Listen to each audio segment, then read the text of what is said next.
Most people think Russia is just a cold, gray place full of spies and snow, but they couldn't be more wrong.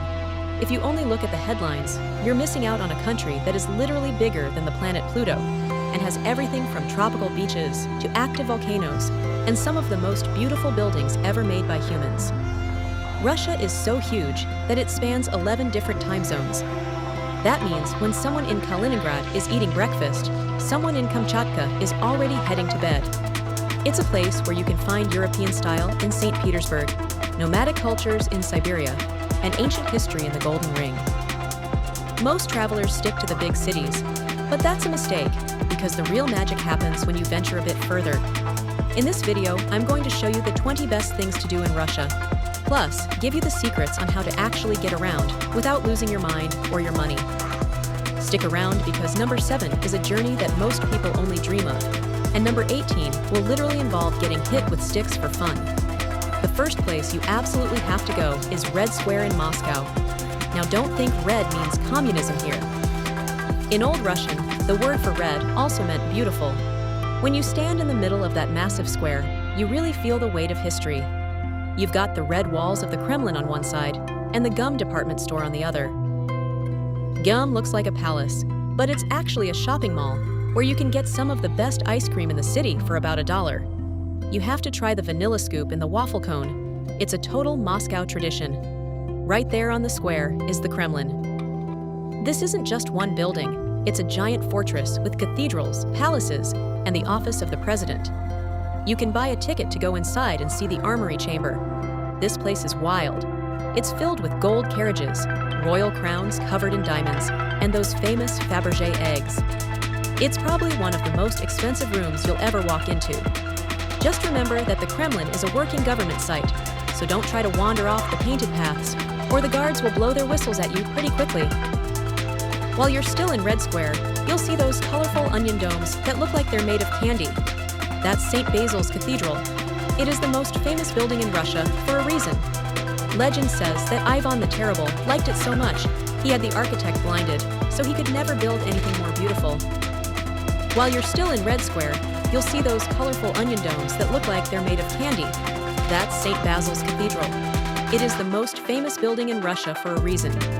Legend says that Ivan the Terrible liked it so much, he had the architect blinded, so he could never build anything more beautiful. Whether that's true or not, the inside is just as cool as the outside. It's actually a maze of tiny chapels connected by narrow corridors. It feels like you're walking through a fairy tale cave. Next, you need to hop on a high-speed train called the Sapsan and head to Saint Petersburg.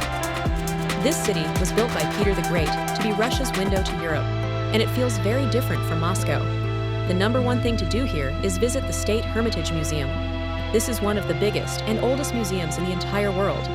They have over 3 million items. If you spent just 1 minute looking at every piece of art, it would take you 11 years to see everything. My advice? Pick a few rooms, like the Gold Room or the Rembrandt collection, and just enjoy those. Also, look out for the Hermitage cats. There are dozens of cats that live in the basement to keep the mice away from the art, and they've been there since the 1700s. Just outside the city is Peterhof Palace. People call it the Russian Versailles. The best way to get there is by a hydrofoil boat that zips across the water. The main attraction is the Grand Cascade, which is a huge series of fountains and gold statues that flow down toward the sea. Here's the crazy part. None of these fountains use pumps. They all work purely on gravity and water pressure.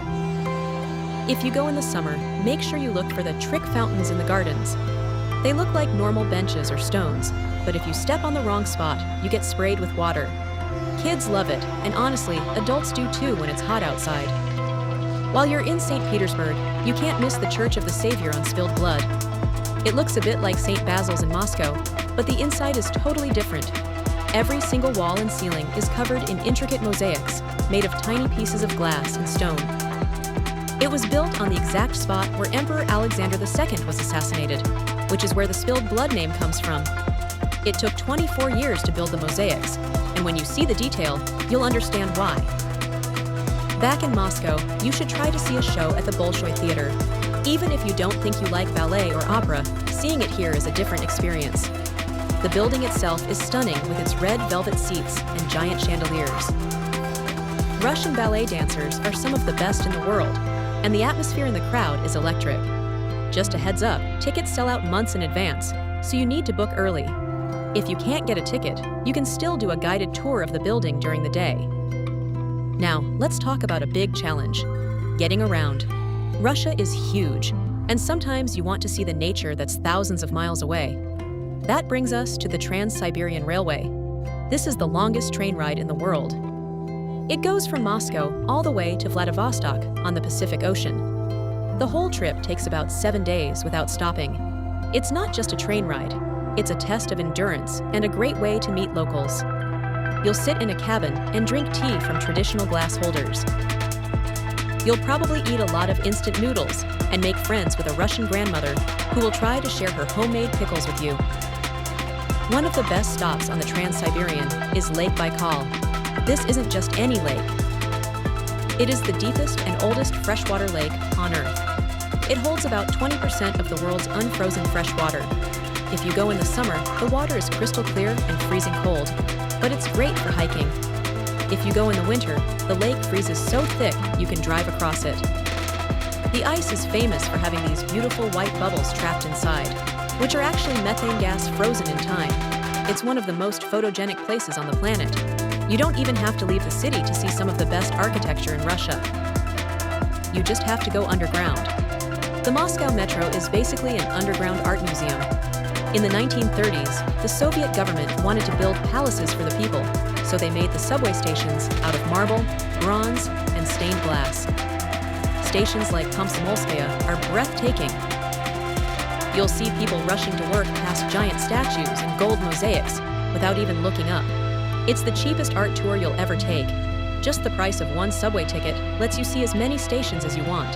If you want to see what Russia looked like hundreds of years ago, visit the Golden Ring. My favorite is Suzdal. It's a tiny town that feels like a time capsule.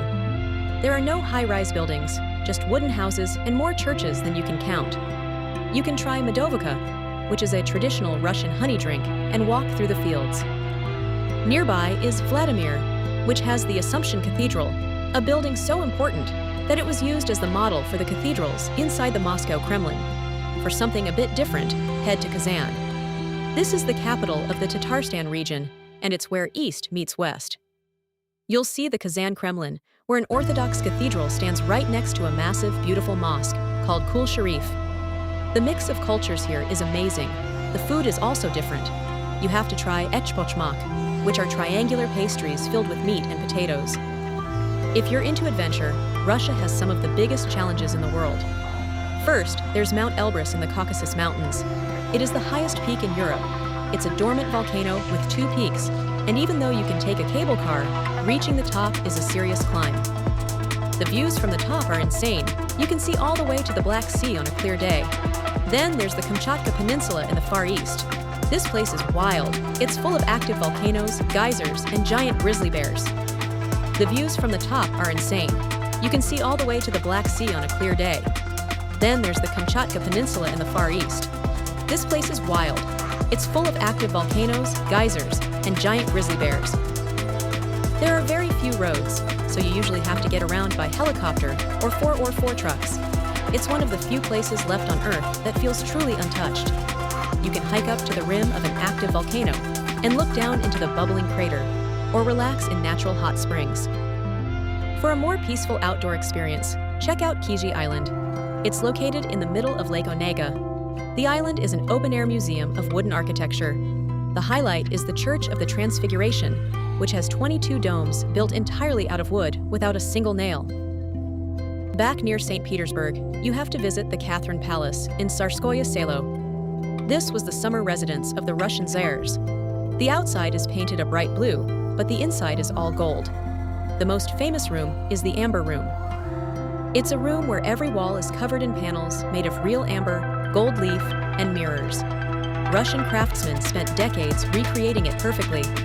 Walking into that room feels like stepping inside a jewelry box. After all that sightseeing, you're going to be tired. That's when you should experience a Russian banya. A banya is a traditional steam bath, but it's more than just a sauna.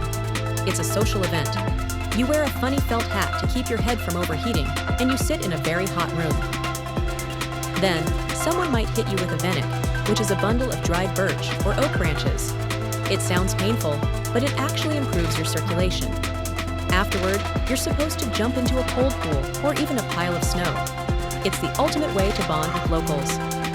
If you like history, don't miss Veliki Novgorod. This is one of the oldest cities in Russia. It was once a powerful city-state that traded with all of Europe. You can visit the Novgorod Kremlin and see the Millennium of Russia Monument, which tells the whole story of the country. In Saint Petersburg, the best way to see the city is from the water. Taking a cruise on the Neva River and the city's many canals is a must. If you go in June or July, you'll experience the white nights when the sun barely sets. The city stays bright all night long, and everyone is out on the streets celebrating. At around 1 or 2 south in the morning, the giant bridges over the Neva River open up to let big ships through. Seeing the illuminated bridges rise into the night sky is truly romantic. Finally, for a bit of modern Russian life, go to Gorky Park in Moscow. It used to be a bit run down, but now it's a world-class park. You can rent a bike, go for a run, visit the Hermitage Museum of Contemporary Art, or just sit by the ponds. In the winter, the whole park turns into one of the biggest ice skating rinks in the world, with music and lights everywhere. It's the perfect place to see how people in Moscow actually live and spend their free time. Now, let's talk about the boring but important stuff. Russia can be tricky to navigate if you aren't prepared. First, let's talk about getting there. Finding flights into Russia can be a bit more complicated these days, so look at hubs like Istanbul or Dubai. Once you're inside, domestic flights are actually quite cheap and very reliable. Accommodation is another big one. You can stay in grand, imperial-style hotels in Saint Petersburg or modern, budget-friendly hostels. Using a good booking service is key because you want to make sure your hotel is registered and can help you with your visa paperwork. For transportation, the Sapsan between Moscow and St. Petersburg is amazing. It's clean and fast. If you're going into the countryside, you might want to rent a car. But be warned, Russian driving can be a bit energetic, and the signs will be in Cyrillic. This brings me to the most important tip: staying connected. You need a travel eSIM. Translation apps are also a lifesaver, because while young people in the big cities speak English, the lady selling you train tickets in Siberia probably won't. Also, don't forget about airport transfers. Taxis at the airport can sometimes try to overcharge tourists. It is much better to pre-book a transfer service. That way, someone is waiting for you with a sign, the price is fixed, and you don't have to argue about rubles. Cruises are another great way to see the country, without having to pack and unpack your bags every day. You can take a river cruise from Moscow to St. Petersburg along the Volga River. You'll stop at small historic towns and see the Russian countryside from the comfort of a ship. Lastly, let's talk about safety and protection. Like any big trip, you need travel insurance. It's usually a requirement for the visa anyway, but it's just smart to have. If you're feeling overwhelmed by all these options, booking a package tour can take the stress out of it. Russia is a place that challenges you, but it rewards you even more. It's huge, it's complicated, and it's absolutely stunning. Whether you're standing in the middle of Red Square or hiking in the Caucasus, you're going to see things that you'll remember for the rest of your life. If you're ready to start planning your own Russian adventure, check out the links in the description below. I've put together the best deals for everything we talked about: hotels, flights, tours, those essential travel eSIMs, insurance, and even car rentals.